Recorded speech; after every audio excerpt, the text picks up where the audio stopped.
Hi, I'm Alida, and I am this week's climate action figure.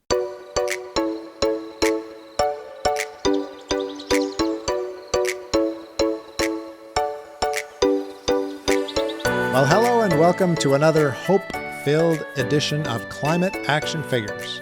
My name is John Whidden, and this week on the show you get to meet Alida.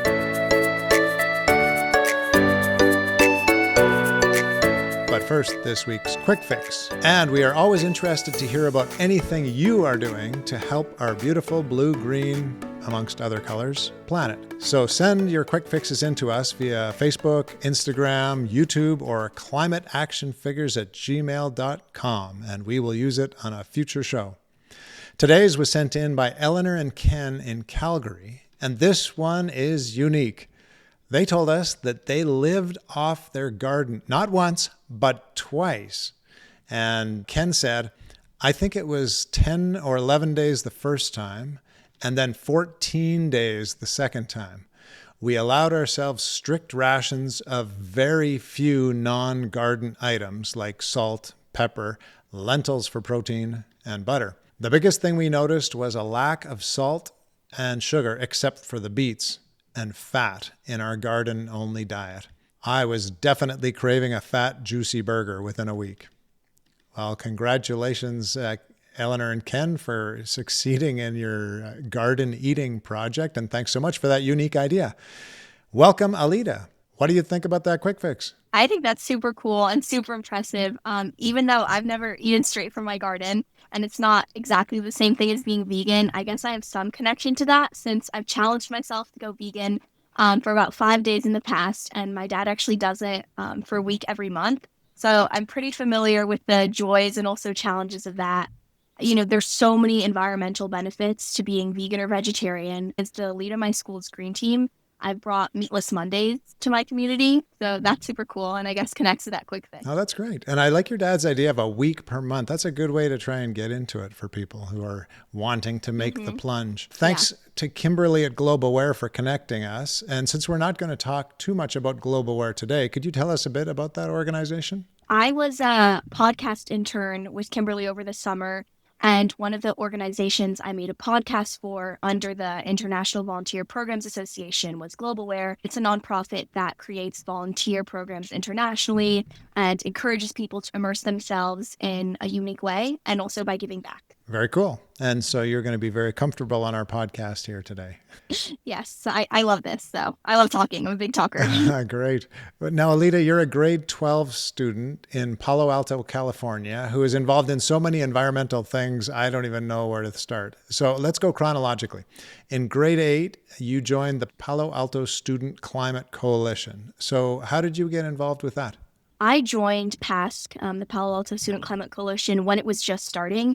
And so usually it's just for high schoolers, but I was in the end of my 8th grade year, and a senior at my school who knew I was interested in the climate reached out to me asking if I wanted to join. So that's how it happened. It was super exciting to be kind of one of the first people involved in that, because we've had so many members since then. I originally joined the communications committee, so I was on that team for 3 years. And basically the goal of that media team is to just raise awareness about local and also global climate issues. We kind of tailor our posts to the younger generation. We try to make sure that we have tangible or actionable items that they can do because they have very busy lives, attention spans historically shorter than past generations. So, we try to include a what does this mean or what can you do in the posts and try to connect these themes back to our community. Oh, that sounds great. And how many young people are involved in PASC? We have people graduating every year, and because it is for high school students, they unfortunately can't be directly on the team after that. So right now we have about 20 to 30 students, and we're onboarding at all times during the year, so it's not just at the beginning or end. And the members are from a variety of schools in your area? Yeah, they have to be from the Palo Alto area, either live, work, or go to school in the Palo Alto area.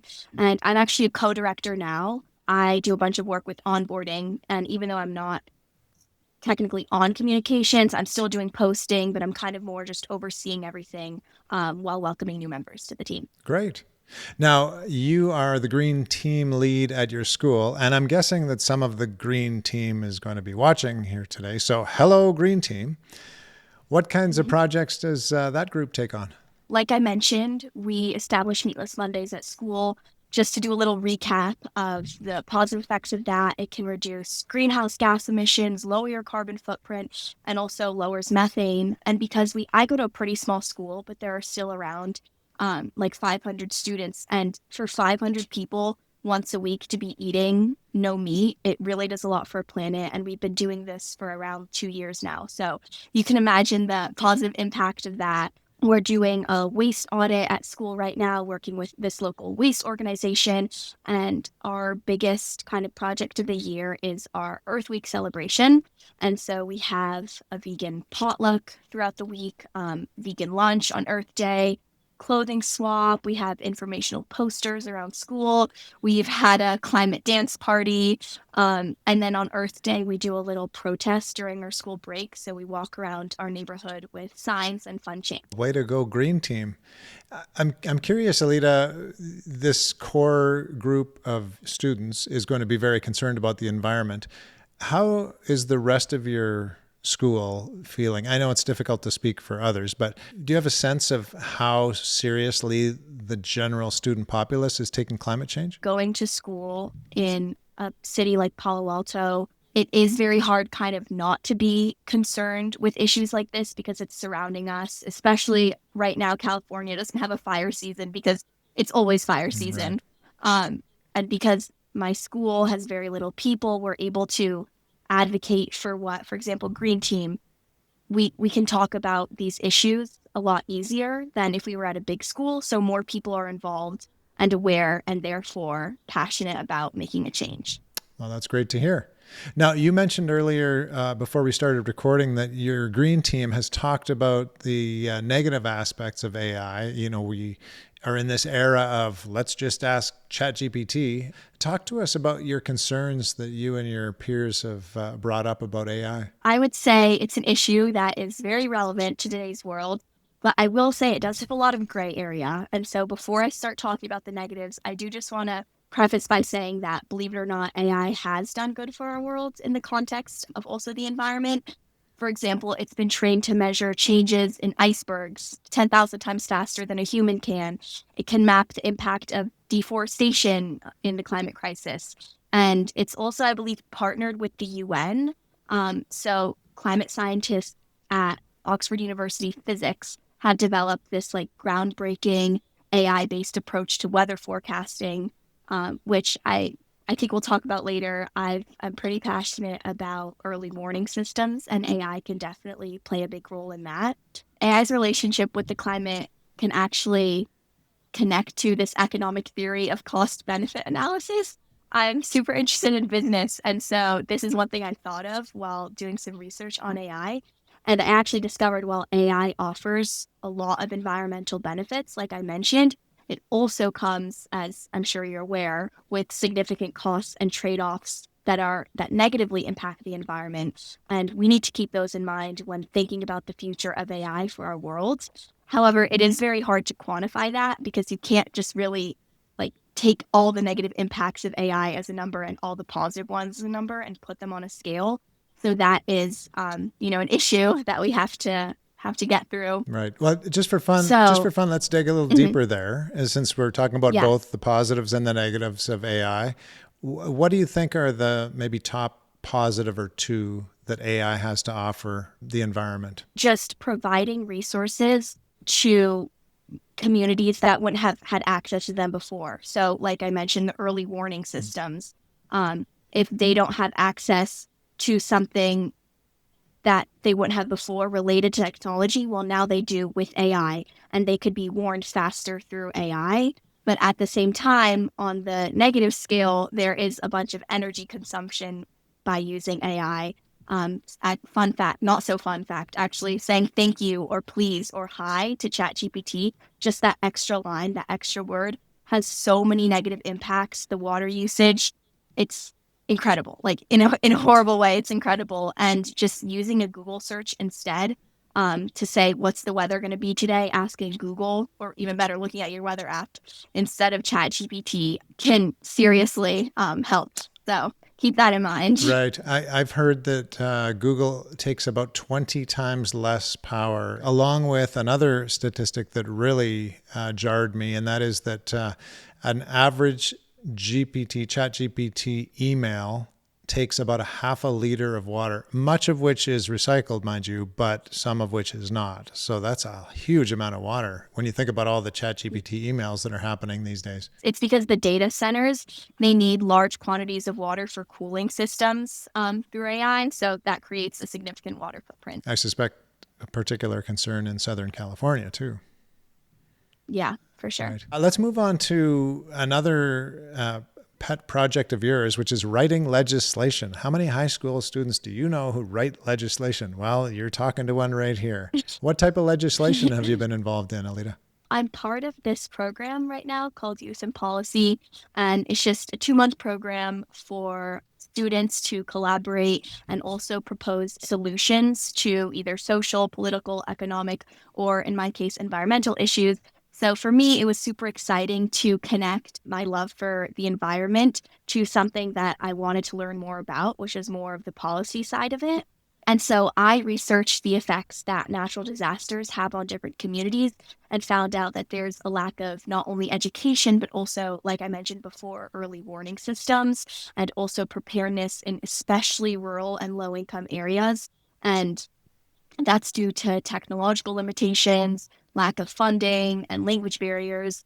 And so I created a policy brief to examine how climate change, inadequate warning systems, and gaps in planning related to those disasters can amplify loss of life and infrastructure, and how policy interventions can better protect those communities. And that legislation was at what level of government? Policy brief was kind of the foundation of that. And then for my legislation proposal, I proposed it to not just the state of California, but to the U.S. Congress. This is a pretty big. I mean, my budget for this was $1.5 billion. So this is not a real thing that I'm going to propose, at least right now. In the future, I would love to, but this is kind of a practice using that legislative language, and also it was great for me to do this research because it definitely amplified my understanding of climate change, and then sharing with my community, my school, my family, my friends, this legislation. It was super impactful because now they also were able to learn about what I did research on.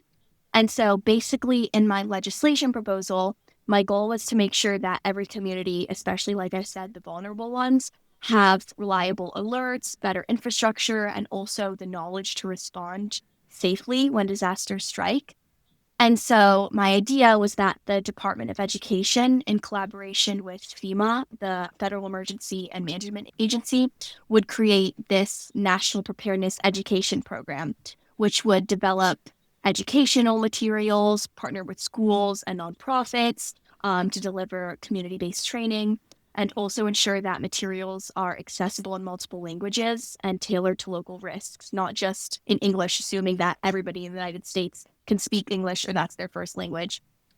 And then also to create a Resilient Communities Fund under FEMA, and that's just to provide grants to states, towns, and governments for the development of climate resilience infrastructure, flood prevention systems, fire-resistant construction, heat shelters, what else? Modernization of communication, alert technologies, and also just updates in public utilities.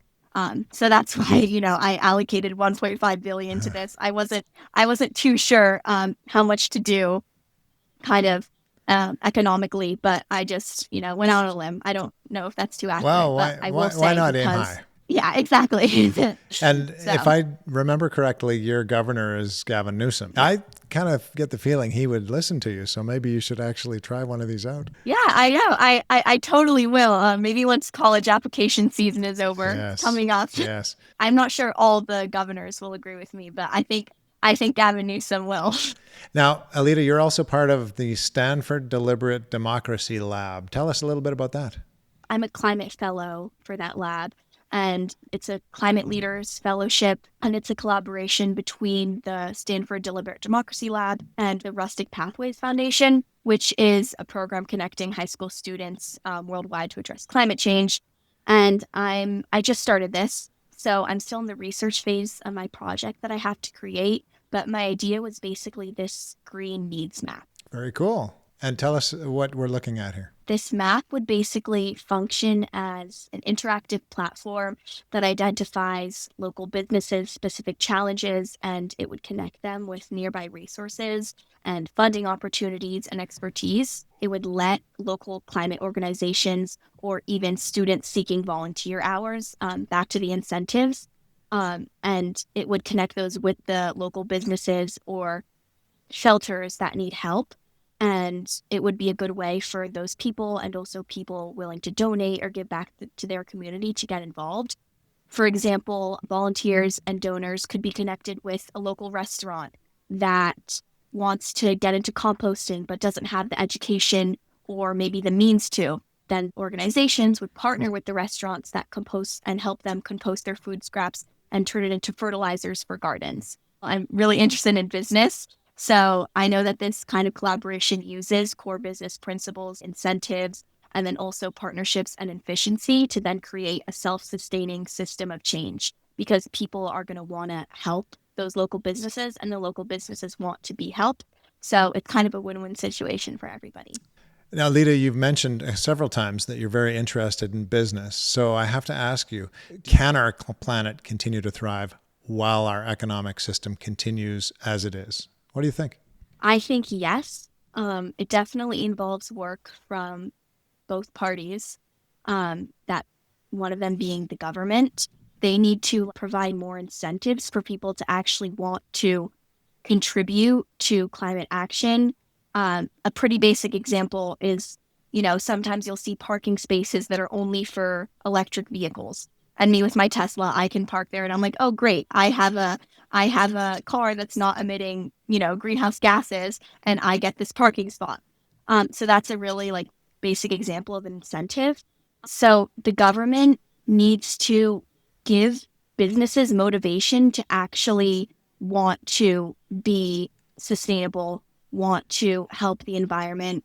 And luckily, we're in a time right now where kind of being sustainable is actually kind of gives you street cred. So a lot of organizations, they are creating, a compostable product or a product, you buy one, we'll plant a tree, something like that.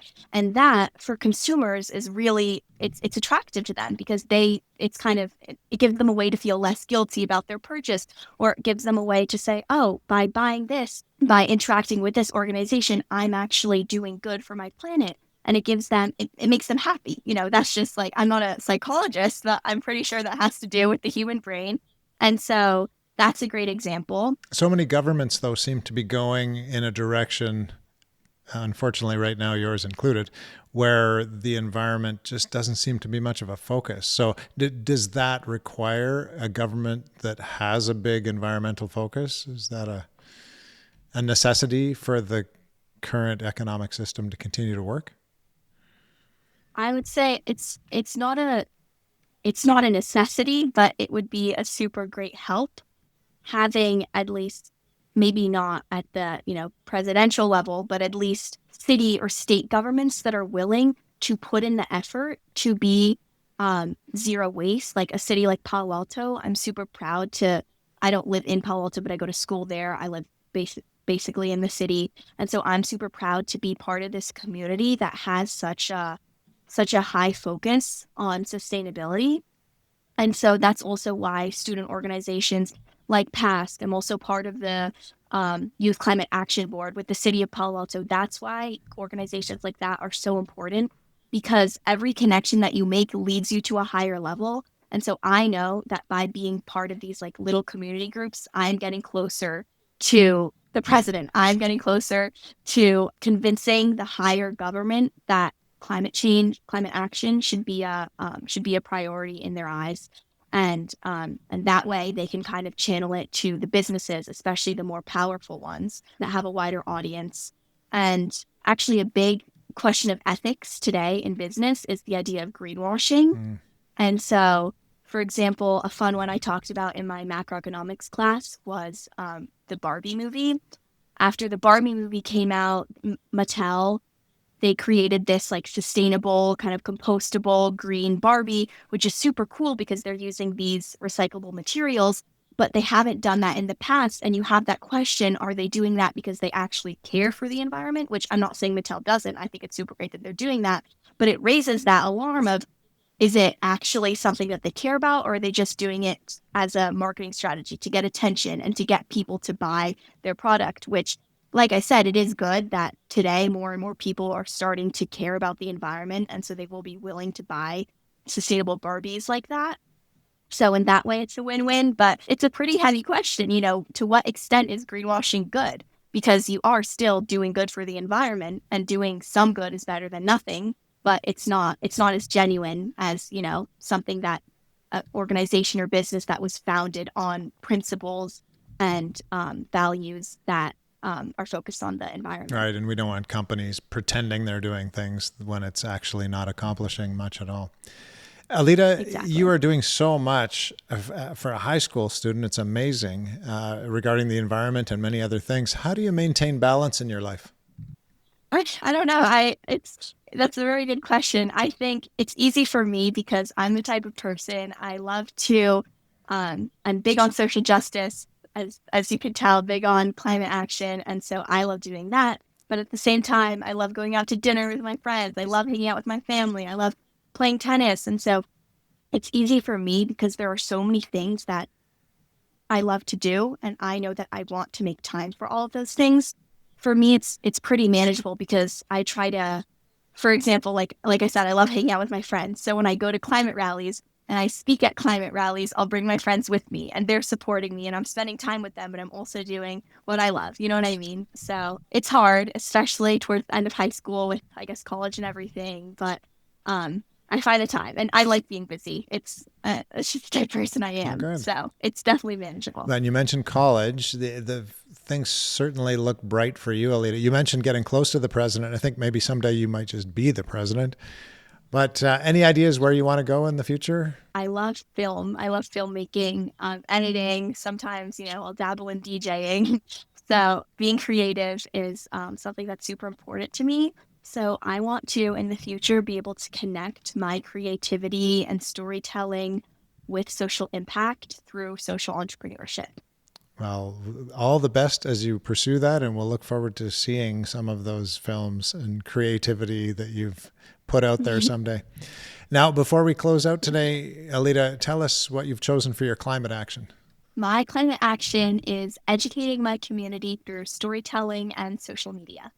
Well, that's a noble goal, and you've talked about how you're doing that already. Is that something that has always been big for you? Yeah, definitely in the past couple years, once I got more interested in, the storytelling, social entrepreneurship realm.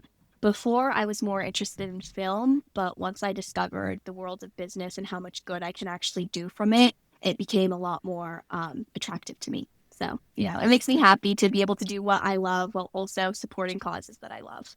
Great to hear. Do you ever feel, Alida, that things are a little dark with climate change? Do you ever talk with your friends about concerns? There's a term, climate anxiety. Do you ever feel climate anxiety? Yeah, I definitely do. It's definitely it's hard not to, especially with all the different changes that are going on executively right now. Oil drilling, projects being stopped that have previously supported the environment. So it definitely is hard, especially as a young student who is doing so much to kind of battle against that. And it is hard. So I think that's why it's important to kind of think of the more positive things that give us hope, and know that, like, together we are stronger, and that starting small can lead to bigger changes in the future. Well, you're clearly a very positive young person. So, congratulations for being able to hang on to that. What is it that gives you hope in the world today? What gives me hope, specifically related to climate, I would say, is seeing how creative and collaborative the climate movement has become. Young people are connecting across borders. They're using art, technology, and storytelling to inspire action in ways that didn't exist a decade ago. And so I see communities coming together after disasters, and not just to rebuild what has been broken, but to build it better and in a way that is more sustainable and equitable. And so every time somebody takes their first step into climate action, it reminds me that change doesn't come from one big breakthrough, but rather hundreds, thousands, millions of people deciding that the future can be different if they work together. Well, very wise words, and thanks for sharing those with us, Alida, and thanks for being with us today. Thank you so much for having me. I love this conversation. Like I said, I'm a big talker. I love talking about what I'm passionate about. So this is great. Thank you so much for having me. And thank you, dear listener and viewer. If you enjoy the podcast, please do the like, share, subscribe thing, as it really gets the hope out there in the big old world. We will be back again next week, same time, same place, to hear from another climate action figure. Until then, go figure.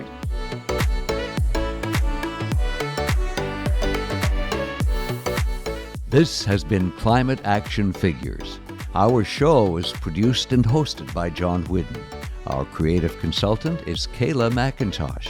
Our theme song is Hawaii Vacation by Tavari.